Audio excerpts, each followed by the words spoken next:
Hey guys, Red here. So today, didn't really record a intro. We just kind of got into the swing of things and just kind of hit it off. So we just started chatting. So I wanted to do an introduction right quick, where basically I tell you guys, please go check out this person. We have all the stuff linked.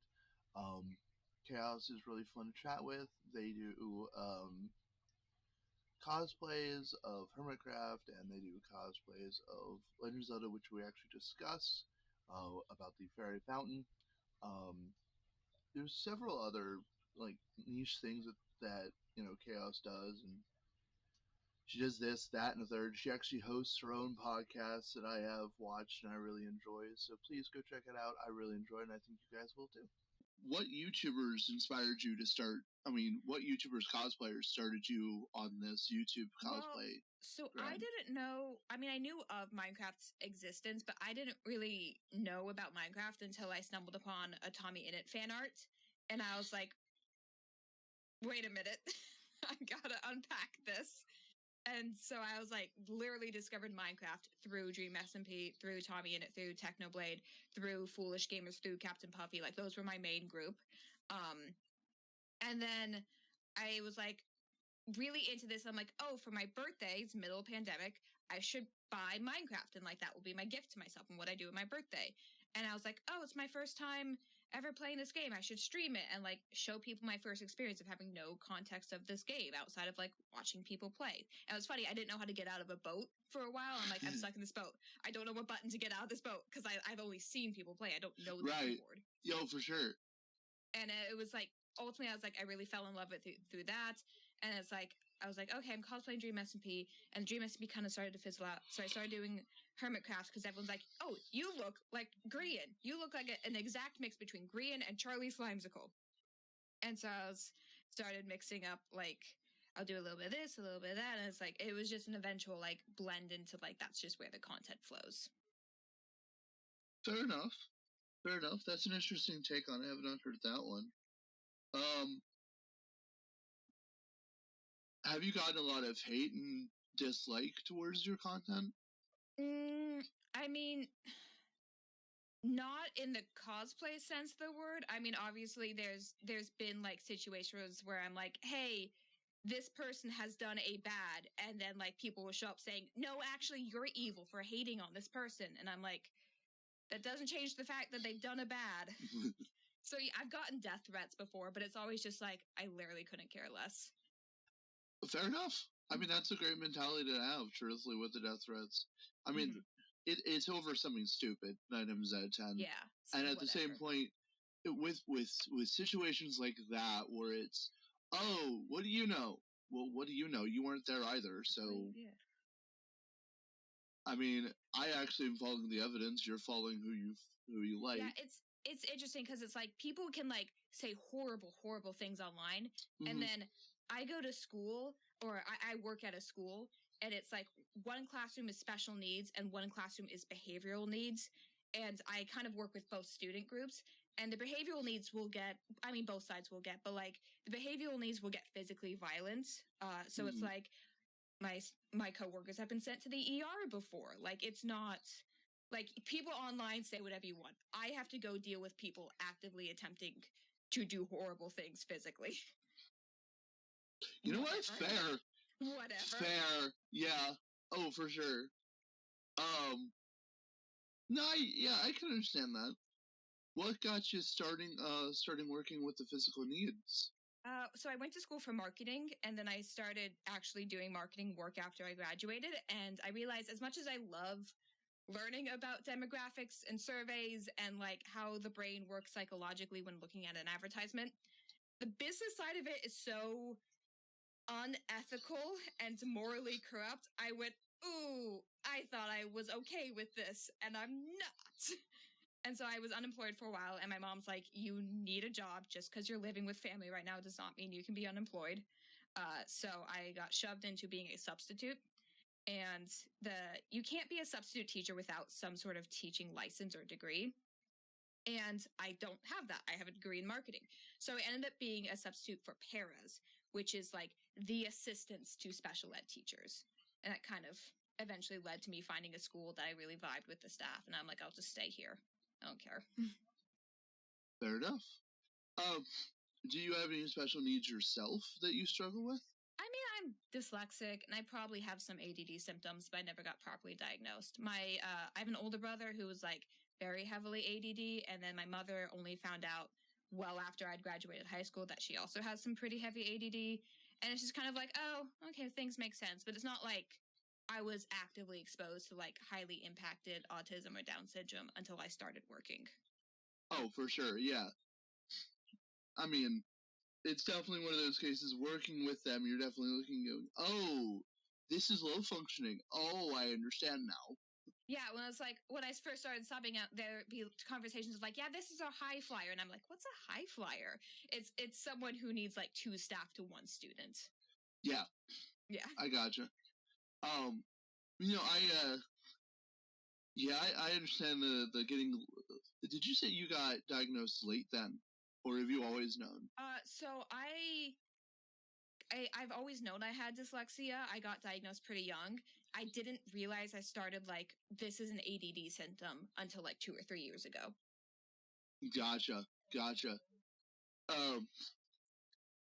Have you really looked into if you have ADD or autism or anything? No, my mother works as a speech path, so she is the person who diagnosed people with autism often. Mm-hmm. And she's like, you don't have it because you didn't present the symptoms young enough. But I very clearly was like, I need constant audio input. I have a very sensory mind. I literally can't wear denim. Utter bane of my existence. So I'm just like, certain things, I'm like, okay, I can do this. I can't do that. I know how to manage it. If I get a diagnosis, that wouldn't change anything because I already know it. Yeah, you know what? Fair. That's a good mindset to have.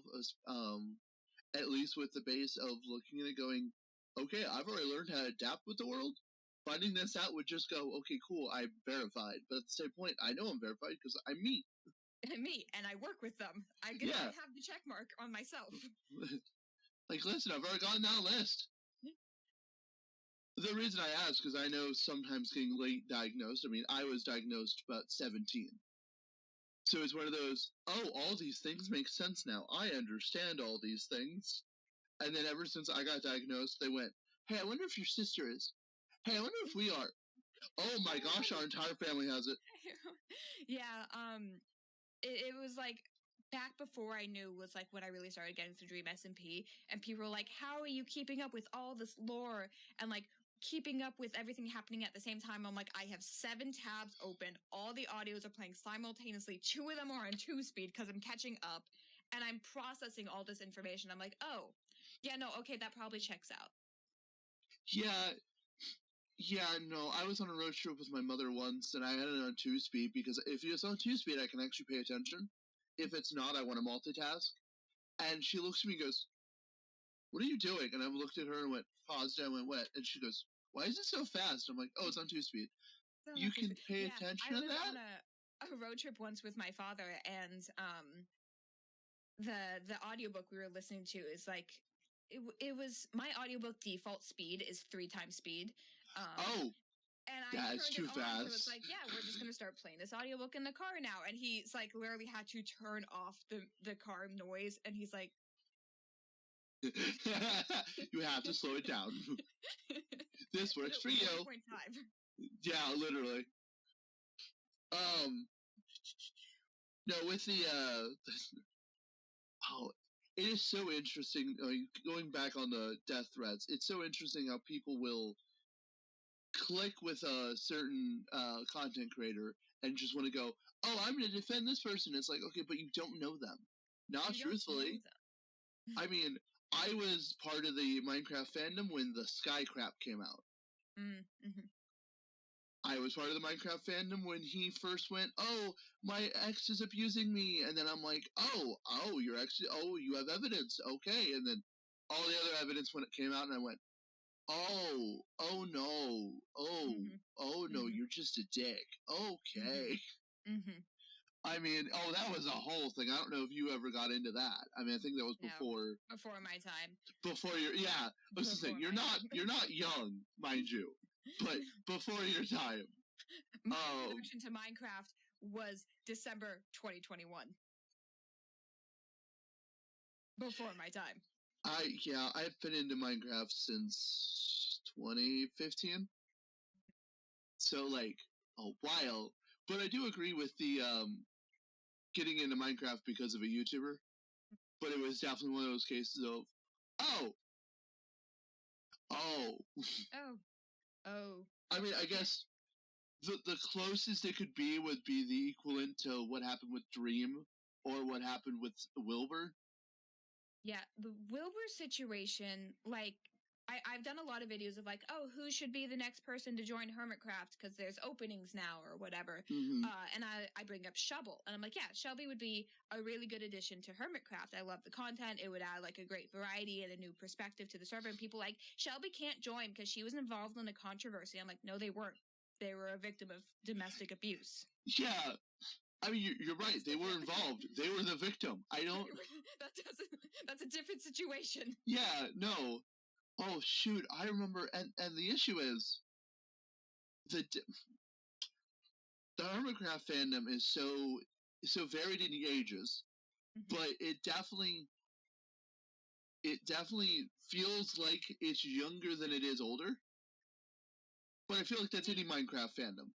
Well, that's also their market, like what the target audience is. They're YouTubers, they're PG, they're a great entry point to like, you want to get into Minecraft, but you're old enough that the catchy, screamy people aren't grabbing your attention anymore, but you're young enough you can't go to Twitch where people are swearing every 5 seconds. Like, I also feel like it depends on the person with the Hermitcraft fandom, because I feel like each different one has a different general audience. Because I don't think someone super young would find Doc M77 very interesting. Yeah. Doc M77 has the older audience versus GRIAN, who definitely skews younger, and GRIAN has the most viewers out of like, everyone. Oh, yeah. And so it's like, yeah, statistically it's going to skew younger because that's who the big names cater towards. I was going to say, in my defense too, I started off watching GRIAN. That's how actually I started watching any of the Hermitcraft. It's very easy videos. Oh yeah, well, very easy, very anarchy, but not bad chaos. Just I've good described chaos. it as the most dangerous person to say, I have an idea.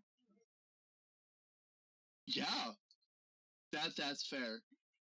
That's completely that, yeah. I mean, Good Time with Scars definitely. I don't know. I don't know if I would say any of them are aimed at younger. I would say all of them are aimed. I mean, definitely PG, but at the same point, that's just what they want to do. Mm-hmm. I mean, I remember whenever Tommy in it, Mumbo Jumbo, and GRIAN did a crossover and did and it was just, oh, I watched. Well, clearly the only video that was published was Tommy's, but watching GRIAN's like reactions, it was just like, oh no, he's a threat. Oh no. It was funny. I loved it. Oh, I loved it, and it was one of my favorite videos. I don't watch a lot of Tommy videos, so that was my favorite video of his. But it just, I don't know. I've tried watching Tommy, and I actually like his interviews. I don't mind his interviews. Grown a lot as a creator, like, and it's just he keeps getting better and better. And he started off at like already a really good point. Like, while it's not my stuff anymore, like I wouldn't sit down and watch it. I'm like, yeah, he's still posting. Great for him. Oh, absolutely. I mean, I even enjoy. I just like saying his name more than anything else. Tubbo. And just Tubbo, like, I don't know why. It's good.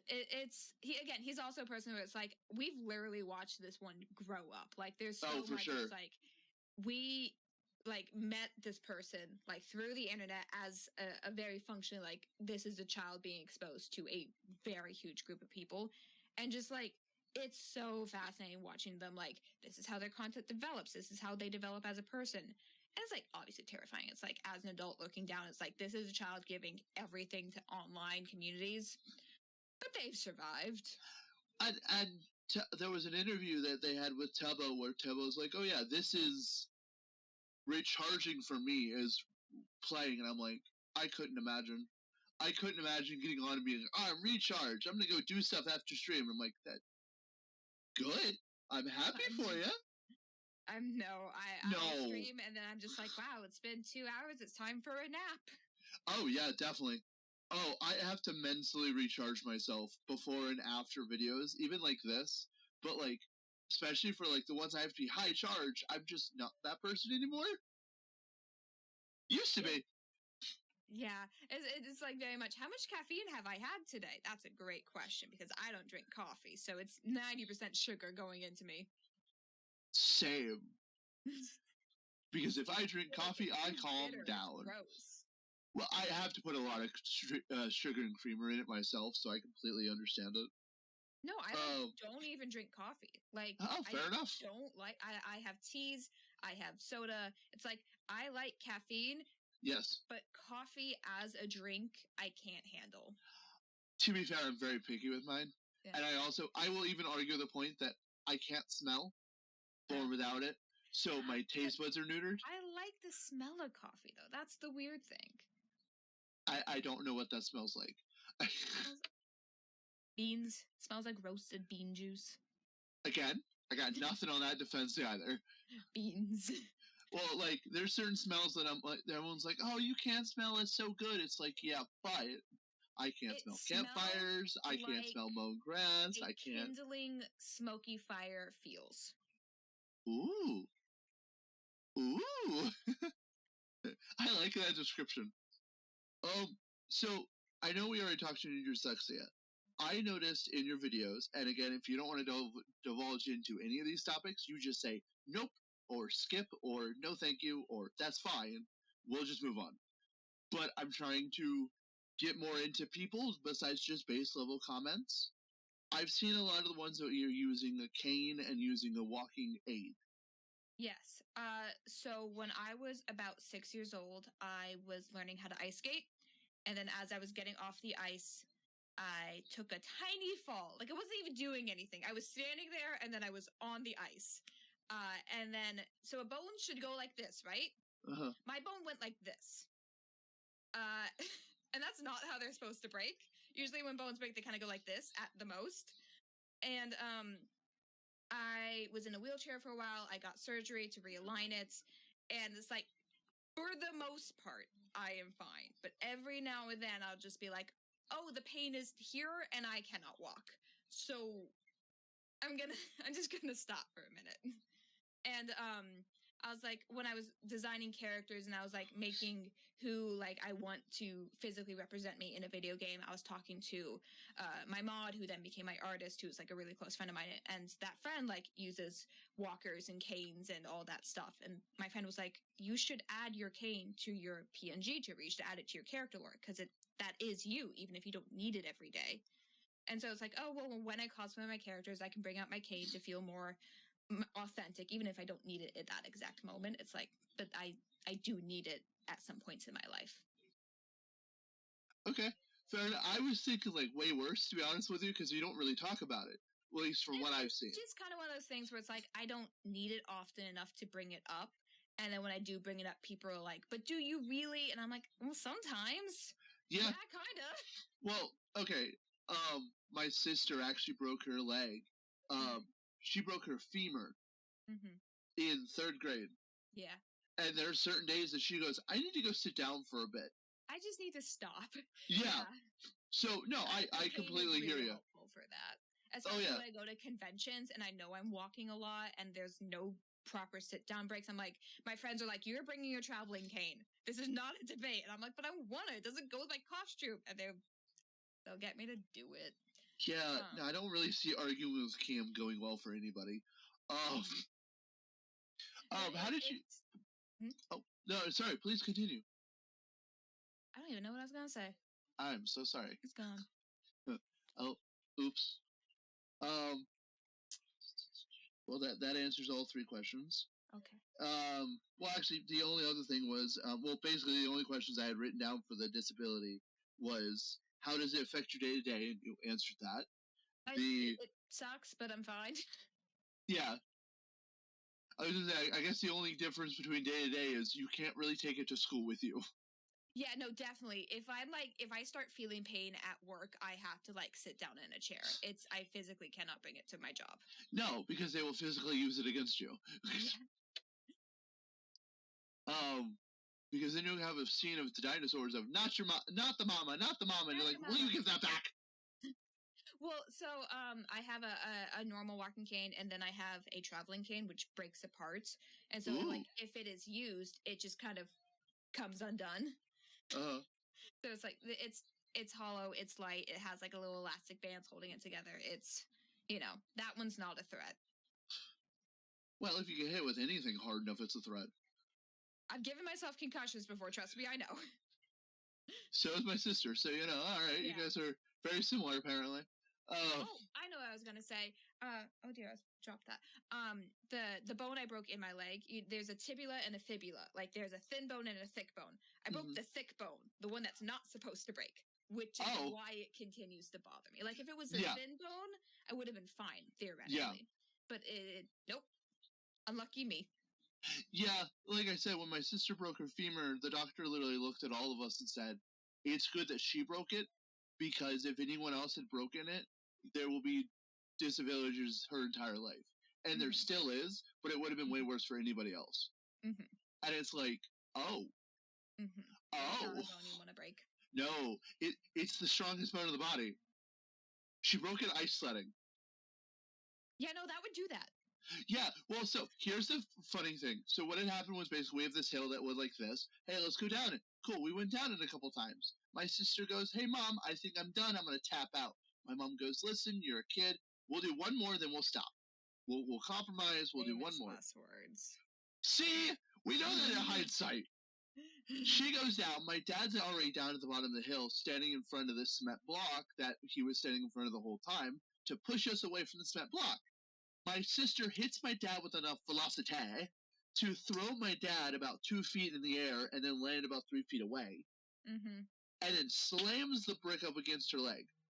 She starts crying. Makes sense. She hit a brick. My mom's very, hey, get up, try again, it's all right. That's just kind of the woman she is.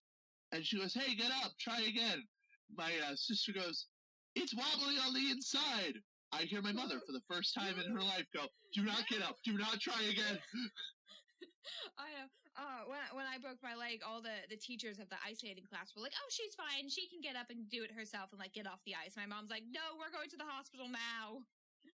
My dad has broke his ankle roller skating. The amount of time I fall on my face roller skating, I just kind of looked at roller skating and go, you stay over there. I'm going to stay over here. Don't move.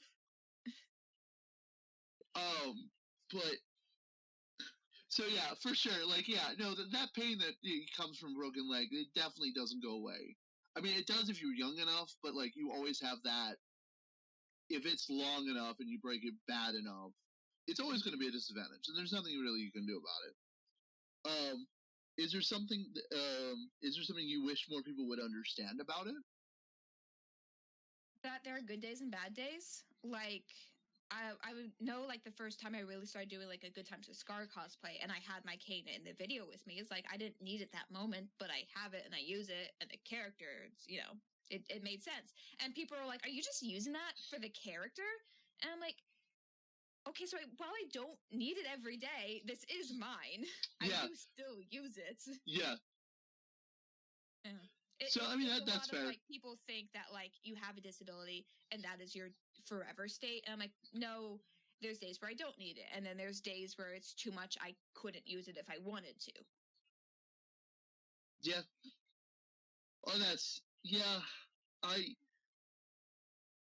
Oh, I've got fibromyalgia, undiagnosed. So some days that my legs just go, nope, we're not working today. So I've had to use canes before.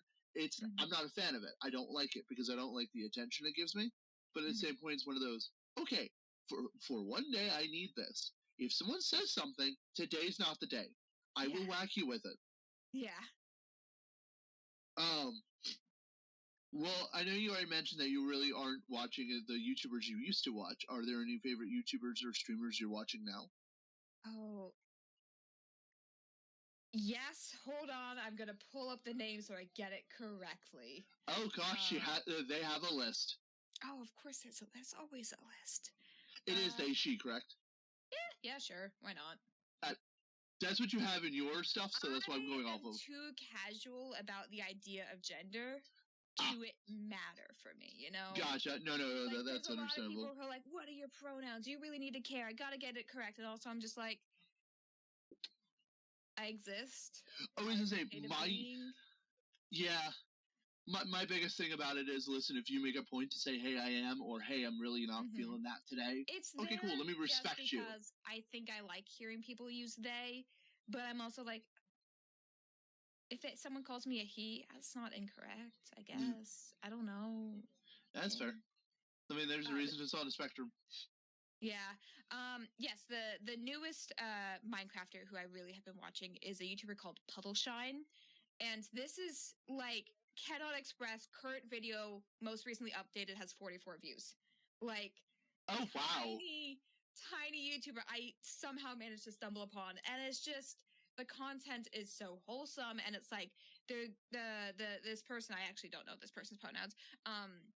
This person has a whole series called Fishcraft, and every time it rains, this person has to go fish, and they build giant boats, and like the lore of the world that they're in is like, this town is for the frogs, who are also pirates, and when they get on this ship, they go to this area that's full of cats, and it's so cute, and it's so wholesome, and I just love the flow and the way the videos are constructed, and I'm like, this is like, I have all these big name YouTubers who I can talk about nonstop all the time with all their lore. And then I just want to turn my brain off and enjoy someone playing Minecraft. There's Puddleshine. You know what? Fair enough. You'll have to send me that so I can link it in the description. Yes. Every time I say it, I honestly want to say Poodleshine, which is why I'm like, no, I'm double checking. Yeah. Oh, that's adorable. Look at them. Yeah. Well, actually, that answers that question. All right. What originally got you into the Hermitcraft? I honestly think it was a fan fiction. I read so much fan fiction, and it's always like, whatever current fandom I'm cosplaying or really interested in right now, and of course, Dream SMP. There was a period of time where Dream SMP, when it was dying out, people were like, oh, I'm going to start doing crossover fan fictions with whatever fandom I'm transitioning into. That's a whole thing. It's a phenomenon that you see a lot. But there's a lot of people who are like transitioning from Dream SMP to Hermitcraft.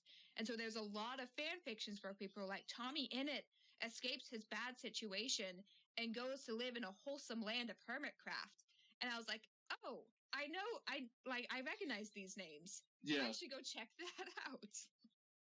Fair enough. So I followed the wave of the fandom. Fair enough. I mean, nothing wrong with that. I mean, it's also finding your own thing. I mean, clearly you found your own thing with Puddleshine. But it's finding your own thing, but also going, hey, listen, there's a reason this is popular. Hey, if I enjoy this, awesome. If I don't, I'm moving on. Yes, yeah. I checked it out, and I liked it. Yeah. Well, that's the cool thing about Hermitcraft. It was actually funny. A couple weekends ago, I was helping my family help a family friend move, and my family friend of mine. Well, the family friend of anyways, the house we went to go have dinner and whatever. There was the daughter of the person that owned the house. Sorry to get complicated, but I'm trying not to use names because that's not fair to anybody. But had snails on her computer. Well, not normal snails, not basic snails. It's a GRIAN. It's a GRIAN snail. Is that what it is? Yeah, it has his little hair on top. Oh, I see it now. You know what? Yeah, so those snails. And I stared across the table and I went, those are snails. And they're like, yeah, those are snails. Like, we both had the mindset of, okay, which one's going to say it first? We can't say it out loud, but... And I'm like, is that from Minecraft and Last Life? And she goes, yeah, it is. Yeah. And then I got my sister on a tangent with her, and I went, okay, you two are talking. I'm sorry I started that, but I'm going to step out. Yeah. But it was definitely one of those cases of, oh, this is for anybody. And I kind of looked at my parents, and I'm like, listen, I know it was weird that I started this conversation with about a YouTuber that I watched, but like, it's for all ages, and they're like, dude, you're fine. It wasn't weird. You're fine. but like I was overthinking, like, okay, is the mom gonna go, oh no, this adult that came over to the house to help us move is into the same thing my child is into? Is it child friendly? And I'm like, it is. I'm just into child friendly sometimes, but not. You know what I mean? Yeah, yeah. But like, definitely, I'm sorry. The snails were adorable and deadly and hilarious, and I want a plushie trivia bot so bad. The idea. He would be off on a shelf, mind you, but like, I want one. If they sold a plushie, I'd buy it. A convention a while back, and I saw a booth selling like these like ceramic snails, and I'm like, oh, there's a YouTube series that has snails in it featured, and I pulled up like the picture of the merch that had just got released at the time, like, do you have any that look like these guys? And they're like, no, but now we're intrigued, tell us about it. And I'm like, I might have made a whole vendor start making some Hermitcraft Life Series merch without realizing it. But also, that gets them into a different demographic and gets them more merchandising, and so it's not a bad thing. Yeah. I don't see a lot of Hermitcraft fan art out there in the public, but it also could be where I'm located. I would argue that. There was a period of about 2 years where you kind of saw, like, if you go to a bigger convention, there was like 1 or 2 booths in like the fan artist alley. It's like, it's vaguely Minecraft or it's vaguely Dream SP. It's vaguely Minecraft. I, in the past year and a half, have been going to Comic-Cons again since that period. It's just disappeared. Like, I think, for sure. I think there's been a trend into a different direction again. Well, the only time I've ever seen it in public, and like, it was adorable art, and I just didn't have the funds to give her because she didn't accept card, and I didn't have any cash. But she sold buttons, and they're really cute, like, art of these characters, and I'm like, can I order them online? And they're like, we don't do that. And I'm like, okay, like, I want to support you. You have to make it a little more accessible. Yeah. Okay, so I'm on Tumblr a lot, like all the time. Like, Tumblr is like, I'm the TikTok person. No, I'm on Tumblr. That's my social media. There's a blog on Tumblr called Daily Mumbo Jumbo. And there's a couple different people who run it. It's like just a doodle mumbo jumbo every day. And one of the people who does that was at a convention I went to. And I saw them, and I'm like, I know that art style. I know that thing. And they're like, it was that person. And they're like, yeah, I'm actually doing pre-orders for these plushies. And I ended up not getting them, but I don't know if you can see it. There's a little GRIAN standee back there that I did get. I cannot, but that's okay. It's right next to Darla from Shazam. I do see your Watcher mask, though. That's all. That's also mine, but it's over. It's right here. It's above the ghost. Yeah, I'm not seeing that far back. If I can, I gotta check where my dog is. 1 second. Oh, my dog's sitting next to me too, so I get it. Thunderstorm rolled in, and dog does not like it. Oh, that's adorable. Yeah. Oh, did you? Okay, well, you're showing that. I have one very similar to that I actually just got when they pre-ordered it. I pre-ordered it. Did you ever watch Aphmau? No, I've heard the good things though. Okay. Well, so when I first started doing RedInterviews back in 2016, 2017, I interviewed one of the voice actors. Well, I interviewed 4 or 5 of the voice actors on the team. But one of the people I interviewed was P.M. Seymour, who voices a character in the series called Travis. And I really want to get a shelf at some point where it's just my RedInterview stuff, like something from each of the interviews. Because this series has meant so much to me. It's one of those cases of I've gained confidence. I'm reaching out to people. I mean, I've talked to a director. I've talked to several big-name voice actors. I mean, one of them I met in con the other day, a few months ago, and they didn't remember me, but I remember them. That's what matters. But I mean, to be fair, it was 6 years before that I interviewed them, so it's like, then yeah, I'm not gonna be upset with you. There's so much been going on in the last 6 years. It's been busy. It's okay. Well, they're the voice. It's Kalino Shawnery, who is the voice of Tails in all 3 Sonic movies. So they've had a very busy last several years. But there, next to that Tails Lego, is actually a Tails Funko that I got signed by Colleen. And my mom actually made me buttons to give her this that I've been interviewed by Red. Oh, that's cute. Yeah, because I don't get to meet a lot of people that I've interviewed because they're mostly West Coast. Yeah. Whoops.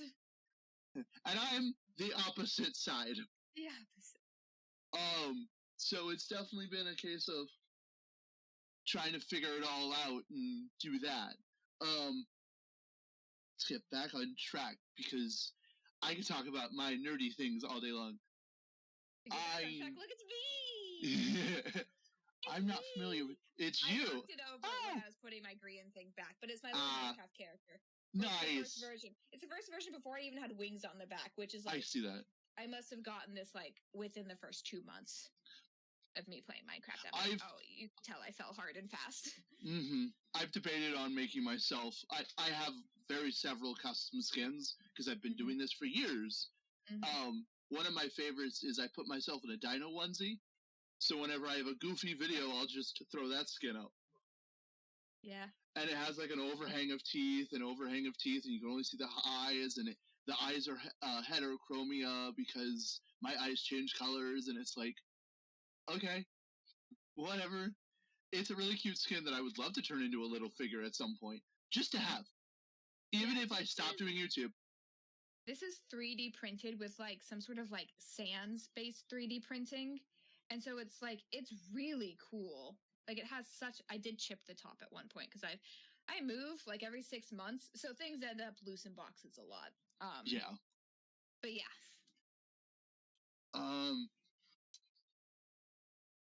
So speaking of the fans and speaking of things that fans have done and fans have created and fans have kind of altered the space of, do you have a favorite headcanon that you've heard from, let's say, Hermitcraft?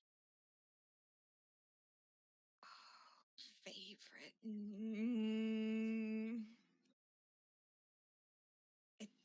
I'm running through all of them, and I'm I don't think I can choose. I think I really like. It's not technically a headcanon because it was referenced once, but do you know of Hell's Knight? I know of Hell's Knight. Okay, so when Hell's Knight was introduced during that epic rap battle against Wells Knight, there was a line saying that Hell's Knight was from a dimension of Hells. And so it has since spun off into this whole headcanon AU-esque thing of what if all the Hermits have a version of Hells and they all live together as some sort of weirdly Nether-esque dimension? And sometimes Evil Azuma is there, and sometimes but what if Evil Azuma also has a Hells? And I love the idea of alter ego characters as a concept, and so I'm just anything to do with that. I love it. Well, I know it was mentioned at one point because Evil Azuma went to Hell, and there was a bunch of evil skins of different characters. Yes. Not that any were really gone into. But Mumbo Jumbo had red eyes and Mumbo Jumbo had yellow eyes. That's what it was. You're right. It's been years, in my defense. What is something you wish more people understood about Minecraft YouTubers, or not just, or even just SMP members? I think in terms of Minecraft YouTubers, people like to talk about them like they're the richest people on Earth, and yet I feel every 6 or so months, a Hermitcraft member saying, "Hey, I'm really struggling to pay the bills right now." Even the top names in the industry are this is not a sustainable job. And again, I've done a lot of work with young children. They're I want to be a YouTuber. And I'm oh no. Yeah. No. But then, in terms of SMPs in general, a lot of people have come to me. It's what makes a good SMP? And I'm don't write the lore beforehand. No. When you do that, you lose motivation to do the lore. You've done all the story work in your head. It has to be natural in the moment. Yeah, and that's the issue for some people. I mean, I burnt out bad several years ago. Because I was trying to do this big SMP that I wasn't mentally ready for. Yeah, the first ever SMP I was invited to, it did not start off as a lore SMP. We had literally done everyone had a pretty big size build at the point someone went, I kind of want to do lore. And so we had to like retroactively write lore into the existing world of like, why does this medieval pirate town live next to a post-apocalyptic nuclear waste sci-fi adventure town? And like, why is the fairy fort next door to like in the triangle formation of these three? And so we had to like retroactively write lore in, and we were kind of like, we had a great time. And then we were like, that was fun, but we're kind of done with this world. Let's do a season 2. And we tried to write all the lore beforehand and like pre-plan our builds to match it. And it was like, well, we did everything. Here's episode 1. And, you know, it was fun, but it stopped there. Yeah. Let's see. Well, honestly, I agree with that. I also, one thing I'm not personally a fan of is the shipping and the treating people like characters. And it's like, no, those are real people. Please understand that. A balance to strike of like, you know, when someone very clearly is doing lore and they're talking about, yes, this is Gemini Tay, great wizard of the Crystal Cliffs, and not Gemini Tay, the student who had not dropped out. No, Gemini Tay got her license in medicine at some point. But, like, there's very clearly a difference between, like, this is someone actively performing magic and you're kind of shipping them as, like, let's ship them with the Princess Catherine or something. Right. Like, there's a difference. But I do think, like, the idea of shipping, like, content creators is not, you know. But, like, one thing I've seen definitely a lot of is the shipping between GRIAN and Scar. Especially because of Last Life and the Life series. But, like, sometimes it crosses over from, oh, these are shipping characters to, these are the real people. And I went, he has a wife.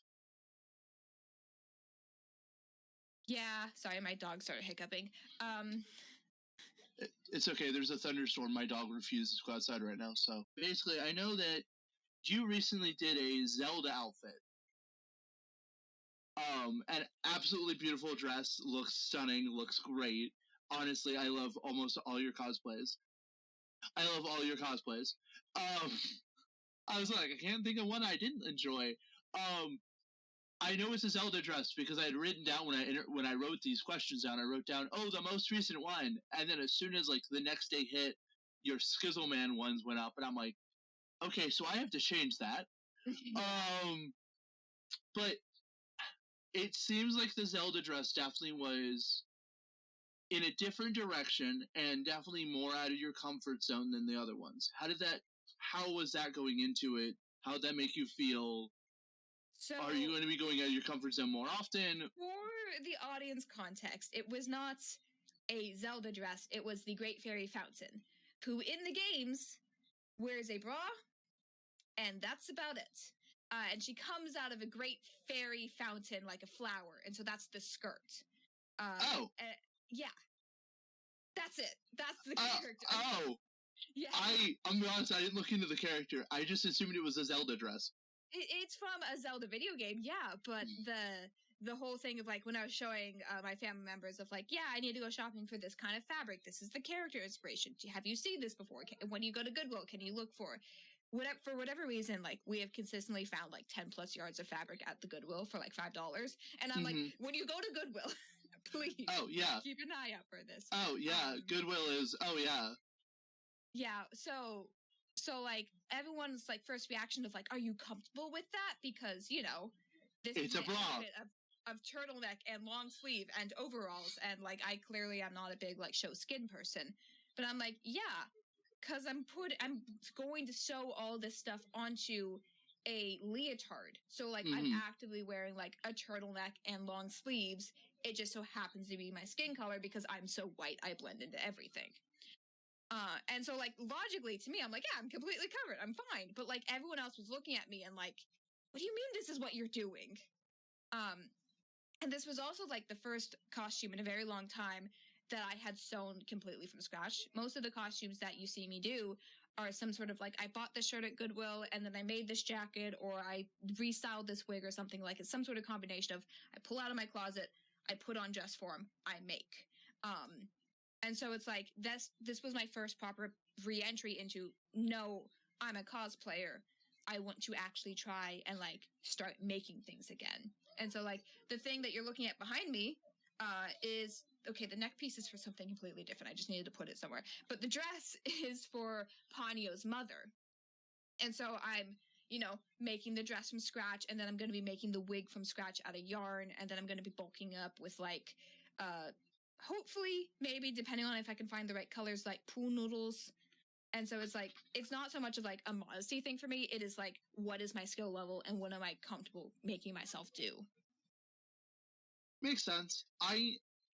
Like I said, I enjoyed your cosplay because it was definitely one of those cases I looked at it and went, wow, this is out of your comfort zone. I can tell that it's out of your comfort zone because, like you said, all your other ones, and I go, I'm glad you're doing it because it's out of your comfort zone. And I was also taking it to a convention, so I'm like, I'm in public doing this. And for some reason, it's like, if I have to get on public transportation, I'm putting on a jacket. But the second I'm like at the convention hall, I'm like, no, I'm fine. Everyone here is like this. But yeah, there was a video I saw once of like winter outside, summer convention, and it was like changing from like a bundle up coat to like basically looked like swimwear. Yeah, no. And it was like not this year, but last year when I was at Emerald City Comic Con, it was snowing. And like if you went into the convention hall, it was like, I'm sweating right now. Like there's no in between. And that is definitely something with cosplaying, is you have to take weather in account. Yeah. And you have to take weather and your own comfort, because it's a case of you're looking at going, listen, it is warm. Yes. But I'm not wearing nothing. But then you go into the convention hall and you're surrounded by 3,000 plus bodies, and it's like, it's going to get hot and overheated. And like, no matter what the weather is outside, it's going to be boiling inside. Especially depending on how many layers you have, and absolutely. There's a lot more into thought that people can do into cosplay than people really think about. Yeah. Just bear down to the big skirt of the Great Fairy Fountain. I was wearing like 3 layers of pants when walking to the convention hall. And then like once we got to the convention, I'm like, okay, I'm losing my sweats. Okay, I'm losing my tights. Okay. I was like, it changed nothing with the costume, except I was like, I have eczema, and the more overheated I get, the more my skin breaks out, and I'm like, I'm not doing that at a Comic-Con. I know, definitely not. Definitely not. Especially because I think that was only day 2. Yeah, it was a 4-day convention. What was I thinking? In your defense, in my defense, I hear 3-day convention, and I go, oh, I'm going for 1 day then.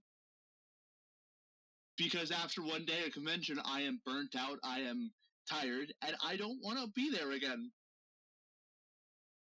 I just like conventions too much. Well, that's the thing, is I feel energized when I'm there, the hype up to be there, and then the downside of, oh, I'm already there, I've already left, is what really affects me. Actually being there and talking to people, I'm fine. But the before and the after is really what hits me like a brick wall. I remember there was this convention I was going to, it was a bigger one, but it wasn't Emerald City. And it was like the parking there, it literally took us an hour to get there. And then it took us an hour to find parking. And then by the time we found parking, we got out of the car. I'm like, I don't think I can like survive long at this convention. No. I think I'm done. And we haven't even gotten to the front door yet. Yeah. Oh no. There's been times where like I have to like mentally go, okay, I'm at the convention, I'm recharged, I'm fine. Once I get in, I can feel everything. But while I'm outside, looking at everyone, and everyone's looking at me, I want to go home now. I want to go home. I'm done. It's time to go to bed. I mean, it was one of the I've been to several conventions, clearly only East Coast. I want to go to more West Coast, but airplane fees. Well, speaking of Comic-Con, I'm going to try not to go into too much into me, because if I do, I'll be talking for 3 days, and this interview is about you. Was that your first time meeting Cam Lee and your other online friends, or how was that feeling? So I'm going to be so real. I kind of didn't know who Cam Lee was until like 2 years ago, and we did meet at Emerald City Comic Con. And Chaotic Saturn, who is Chaotic, and we've been on S&Ps together. Apparently, we were like born in the same hospital. Like we we joke that we are canonically siblings. I think we might actually be siblings. We're like hanging out together at Emerald City, and then Saturn's like, "Oh, and there's my friend Cam Lee," and I'm like, "Oh, I don't know who." I mean, like maybe I've heard this name in passing, but I don't really know this person. And then like Cam Lee kind of starts hanging out with us, and then our other friend Ollie, who was also there, was kind of hanging out with us, and then we just like. We were shopping as like we kept running into like D&D dice. And I'm like, I really want to get these dice, but I'm not actively in a D&D game, right? And then KRX sounds like, I'll just start a game for us 4. And that game lasted all of 3 sessions, but like that's our Discord now. That's how we talk to each other. That's how we're friends. You know what? Fair enough. Yeah, you don't need to start a D&D session to collect dice. You can be the little dice goblin. You know you are. It's fine. Jar of dice back there. That's the issue. I'm already a dice goblin. I'm not in any games. My buddy, for my first ever game, my buddy made me a bag of holding. Mm-hmm. Where like it's like felt on the outside, and then you flip it inside out. It's like galaxy looking, and it's like a strong. I like things in jars. I have seashells in jars. I have rocks in jars. I have dice in jars. I have fake flowers. I just like things in jars. You know. You have Sarah the Sun on some accounts, and then you have Chaos on other accounts. What is it? So, my nickname in university was Sarah the Susan. Whenever me and my roommates would play video games together, my nickname on video games was Sarah the Susan. And then I was leaving my like Instagram phase, and I was starting a new like TikTok phase, and I'm like, I want a new username. I don't like what I was going with before. So I was like, okay, Sarah the Susan. And then it was a cosplay account. I started just as a cosplayer. So it was Sarah the Susan the cosplayer. And that got shortened to S.S.Cosplayer. Oh! Yeah. And the SS joke was also a pun on the fact that I am the first generation in my family that does not know how to sail. Everyone else in my family has some sort of boat-related hobby, and I was never given that. And so it was a joke of like, yes, I like boats, but nope, not for me. Technically SS is steamship and SV is or is sailing vessel, but SV doesn't go with the Sarah the Susan pun. I did not know that. Yeah. Yeah, the Chaos name has a whole nother story to it. I'm writing a book, right? And there's a character in there who is the mentor to the main character who has the title of Chaos. Like, Chaos is a title that is given to people in my novel. And I was talking about this once when I was saying, hey, I kind of want a spam account because as much as I love my cosplay TikTok, I feel like I can't like connect to my audience on it. I want like a talking TikTok. And I was like, I really want it to talk more about my book with this main character who, oh God, I think his name at the time was like Theodore or something. I've definitely changed it since then. But it's like, I want to talk about Theodore. I want to talk about Val. I want to talk about Chaos. And someone's like, oh, you should be S.S.Chaos, because it's kind of a pun on S.S.Cosplayer, and it's like, you're a very chaotic person. And then I became Chaos. This is the next issue of when I eventually write this book. I'm going to be like, okay, so this is not me, you guys. You made a post whenever you were posting your Zelda dress. Technically, the Winter Guard, the Water Guardian, but Fairy Fountain. Zelda dress. Yes. You made a comment of all negative comments will be deleted. Yeah. What was the negative comments? Like, what? I never saw any. It was preemptively saying, I am an adult presenting woman who is wearing functionally a bra. So it was sexual comments.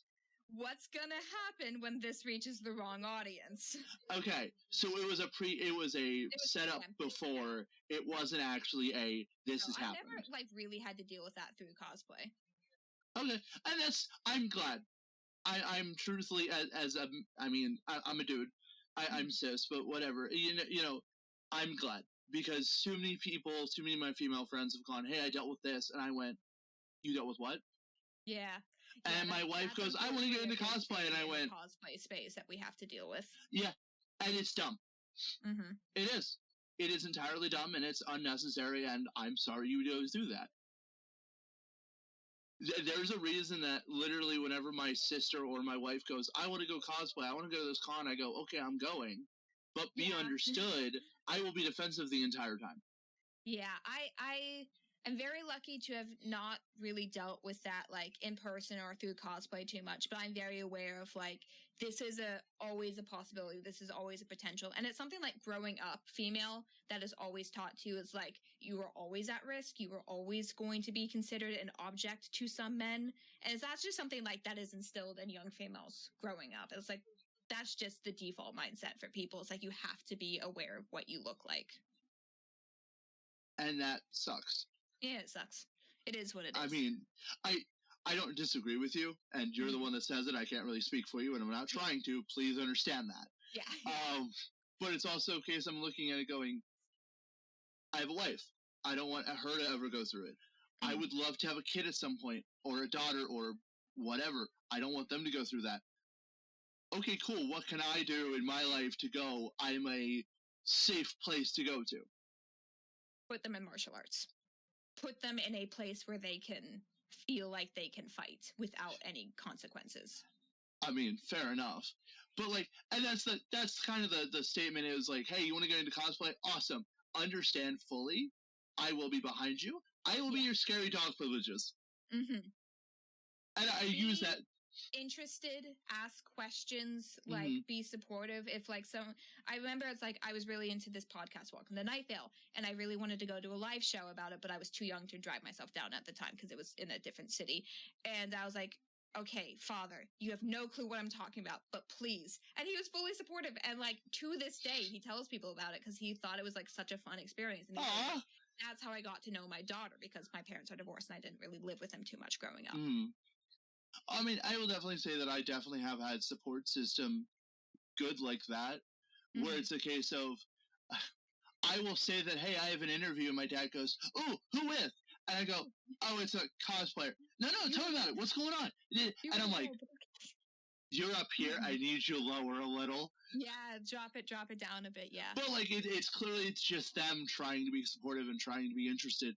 I mean, I know for a fact my mom and dad both watch my videos, and I'm also kind of going, hey, don't do that in front of me. It's weird. I can hear my own voice. Stop it. I've gotten better with it, but my own voice used to drive me up my own wall. Yeah. Just based on the fact of thing sometimes, where it's like I just can't handle the sound of my own voice. So while I'm editing, I actually change the pitch of my voice, and then before I render, I change it back because I'm like, I just need to not hear myself for 5 seconds. Well, tell you what, I am out of time. That's on me. That is my fault, and that's okay. But we're basically through all the questions.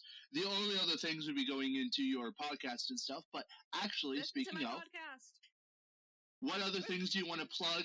What other things do you want to tell the viewers to go check out at home that I can throw in the description?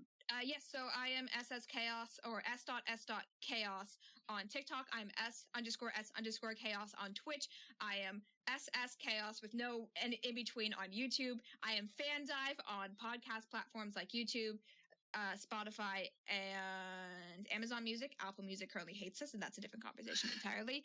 And I'm also S.S.Chaos on Tumblr. Yeah. I'm everywhere. Okay. I'm everywhere. Oh, I'm S.S.Cosplayer. S.S.Cosplayer. Also on TikTok. I have a lot of things going on. Oh, and I'm going to be in a CMV soon. I'll send that to you as well. What are cams are different?